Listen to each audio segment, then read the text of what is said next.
Dear students, हम chapter कर रहे हैं योग। और योग में पिछले लेसन में हमने किया था एलिमेंट्स ऑफ योग।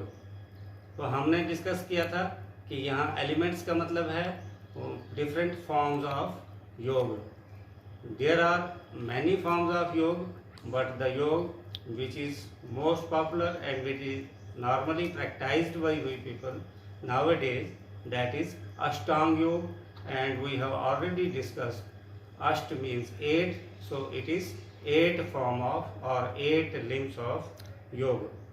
और वो 8 limbs को याद करने के लिए मैंने आपको एक सेंटेंस डेली में रिपीट करता हूँ, उसको आप इन स्टेप्स की सीक्वेंस को याद रखने के लिए रिमेंबर कर सकते हैं। वो है you need action, purely practical, done during studies। You need action, purely practical, done during studies। U से पहला अल्फ़ाबेट Y बनता है तो वो हो गया यम, नियम। एक्शन से A, प्योरली से P, प्रैक्टिकल से P, डन से D, ड्यूरिंग से D, स्टडी से S मीन्स यम, नियम। यहाँ देख लीजिए, मैंने ये बताया हुआ है you need action, purely practical, done during studies. इसी का पहला अल्फ़ाबेट लेंगे हम तो ये बन जाता है यम। वाई से यम, नियम, आसन, प्राणायाम, प्रत्याहार, धारणा, ध्यान और समाधि। एक बार फिर बता देता हूँ, यम, नियम, आसन, प्राणायाम, प्रत्याहार, धारणा, ध्यान और समाधि। ये सेंटेंस इसलिए ज़रूरी है ताकि आप सीक्वेंस याद रख सकें। अगर आप प्राणायाम को पहले करें, नियम को बाद में करें तो अष्टांग योग की सीक्वेंस नहीं रहेगी। तो हमने डियर स्टूडेंट्स ऑलरेडी आपको 4 लिम्स यानी कि 4 स्टेप्स हम कर चुके हैं। थोड़ी सी उसकी भी शॉर्ट सी रिवीजन में आपको बता दूंगा। पहला है यम। यम का मतलब होता है अपने बिहेवियर को एक बढ़िया तरीके से, अपने बर्ताव को, अपने जो सलूक है, अपना जो व्यवहार है उसको अप टू द मार्क रखना। इसमें आता है अहिंसा, जिसमें हम किसी जीव की कष्ट ना दें, सत्य सच्चाई पर खड़े रहें, अस्त्य चोरी ना करें, यहाँ तक कि किसी के विचारों की भी चोरी ना करें, ब्रह्मचर्य, अपने जो शादीशुदा हैं वो अपनी स्त्री के अलावा दूसरी किसी भी स्त्री के लिए कोई सेक्सुअल डिज़ायर ना हो, और जो शादीशुदा ना हो, जो अनमैरिड हों, वो किसी तरह से मन से या शरीर से उनका किसी भी स्त्री के साथ कोई सेक्सुअल रिलेशंस ना हो, उसमें अपना सेल्फ रेस्ट्रेंट करना है।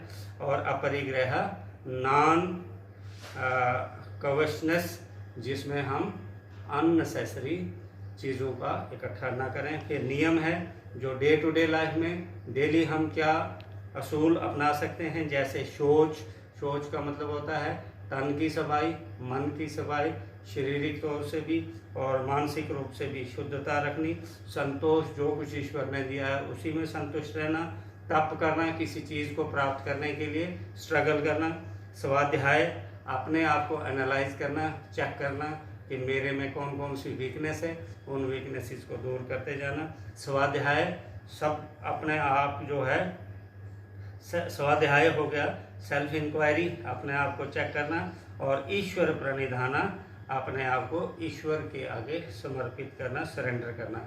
आसन मैंने आपको बताया था कि आसन भी एक्सरसाइज होती हैं, लेकिन एक्सरसाइज और आसन में इतना सा फर्क होता है कि आसन थोड़ा सा धीरे से किया जाता है, और नॉर्मली आसन जितनी भी एक्सरसाइजेज हैं ये स्ट्रेचिंग एक्सरसाइजेज होती हैं। कुछ पॉपुलर आसन मैंने आपको बताए थे, सूर्य नमस्कार, सर्वांग आसन, गौमुख आसन, गरुड़ासन, हलासन, ताड़ासन, मयूर आसन, शवासन वगैरह वगैरह। फिर हमने किया था चौथा लिंग प्राणायाम।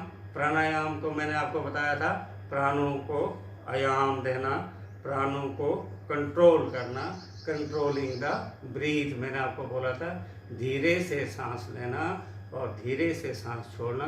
बड़े बड़े माहिरीन कहते हैं कि सांसें और रिज़्क हमें ईश्वर की तरफ से माप के मिलता है, तो सांसें जो है वो धीरे से लेना, क्योंकि जैसे हमारी सांसें खत्म हो गई तो हमें जो है हमारी मृत्यु निश्चित है। जैसे ही हमारा रिज़्क ख़त्म हो गया तो वो भी निश्चित है। इसलिए सांस धीरे से लेनी चाहिए और खाना कम खाना चाहिए। फिर आज है नया प्रतिहारा। प्रतिहारा में है अपनी सेंसेस। ये जो एक्सटर्नल हमारे शत्रु एक तरह के हैं, जिन आँख है, नाक है, कान है, जीभ है, नाक है, ये कच है, स्किन है, इनसे सेंसेस रिसेप्टर्स होते हैं। ये सेंसेस लेकर तो ब्रेन को देते हैं। इन सेंसेस को कंट्रोल करना, इंद्रियों पे कंट्रोल करना और अंतर्मुख होना, अंदर की तरफ झांकना। Observing cravings and habits to free ourselves from negative traits, ताकि हम किसी तरह की नेगेटिविटी से बच सकें। जब हम इन सेंसेस से अपना फोकस हटाते हैं एक्सटर्नल दुनिया से, ये जो बाहरी दुनिया है, इससे अपना मन हटाकर अंदर मुख होकर एक पॉइंट पर फोकस करते हैं, तो उस वक्त हमें अंतर्मुख कहते हैं कि हम एक बाहर की दुनिया से अपने मन को हटा लेते हैं। और ये सबसे इम्पॉर्टेंट माना जाता है, क्योंकि ये इससे पहले के लिम्ब और इससे आगे जो लिम्ब्स आएंगे उनके बीच में एक ब्रिज का काम करता है। फिर आता है धारणा। इसका मतलब हुआ अपने माइंड की कंसंट्रेशन को कंट्रोल करना। ध्यान की ही ये अवस्था है, लेकिन ध्यान से पहले की अवस्था को धारणा कहते हैं, जहाँ पर हम होल्डिंग करते हैं। It is the act of holding, bearing, wearing, supporting, maintaining, retaining a good memory. It is in short the pre-form of dhyana. Thank you.